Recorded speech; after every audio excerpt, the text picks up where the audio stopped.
Welcome everybody. In attendance tonight I have my mother, my brother-in-law Randy, my niece Christina, my daughter Tiffany, and my sister-in-law Wendy is recording for me. Have you ever wanted to sail away into the wild blue yonder to far off exotic places? Well, then you might want to go on a cruise.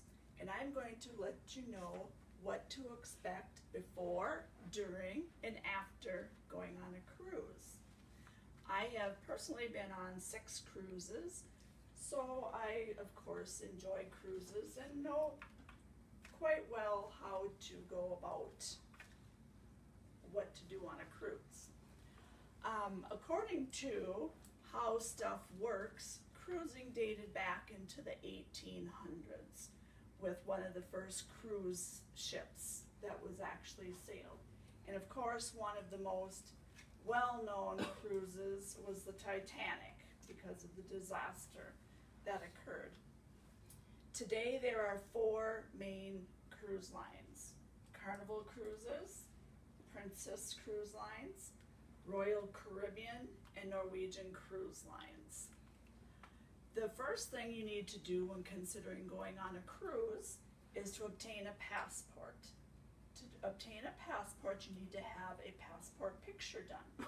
To do this, you need to go to some place like Walgreens, the post office, or any portrait studio and ask for a passport picture. Then you take that picture along with a certified birth certificate to the courthouse and apply for a passport. The passport typically on average ranges about $140 and takes about 4 to 6 weeks to come. So after you've gotten that taken care of, then you need to decide when you want to go on this cruise. After you have that figured out, you want to figure out where do you want to go, what do you want to see, what islands, what countries. And then after you have decided on that, then choose your cruise line and go ahead and book your cruise. On the day that you are going to leave, it's called embarkation. And when you check into the pier, you're going to establish a sail and sign account. You do this on any of the cruise lines because once you get on the cruise, no cash exchanges hands. Everything is included in the cruise except for your beverages and the casino, and of course any souvenirs you want to buy on the shops at the ship. Then you'll get your cabin keys, make your way down to your cabin, and the port side crew will deliver your luggage to your room. Once on board ship, there is tons of things to do. If you go into, say, carnival.com, you'll see everything that is included on each individual ship.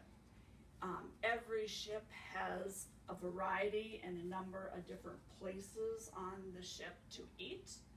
There's usually at least 2 or 3 or more pools, hot tubs. There's usually a spa, a beauty shop, an exercise room, many different sporting things you can do, basketball, shuffleboard, and anything like that. There's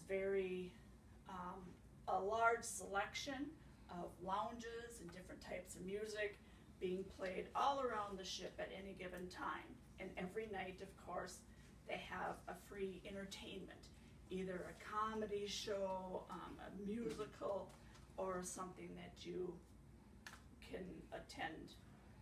Once you get into a port at one of your destinations, you can stay on the cruise, on the ship, and just enjoy the sun and hang out.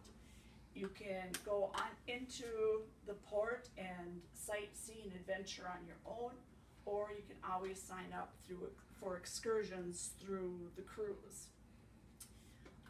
They offer many different excursions, from sightseeing to shopping to snorkeling, diving, horseback riding, anything you want to do, basically, you can sign up to do through the cruise line. That's always a good thing to do because they make sure you get there, you have fun while you're doing your excursion, and most importantly, that you get back to the ship on time. That's important because the ship will not wait for you. Then, unfortunately, as your cruise comes to an end, you're going to do what's called disembarkation. To do this, you go and settle your sail and sign card. Most people have put a credit card on their sail and sign that they just need to go and verify their purchases. Then you also are expected to fill out a customs declaration form. You can find this at uscustomsandborderprotection.com on the internet. You can get a copy of what that form looks like. On that form, you need to declare everything that you are bringing back into the United States with you and the monetary value of that. There's also a limit of the alcohol and tobacco you can bring back. And of course, you can't bring back live animals, plants, fruits, vegetables, anything illegal. All that is on that website that you can check.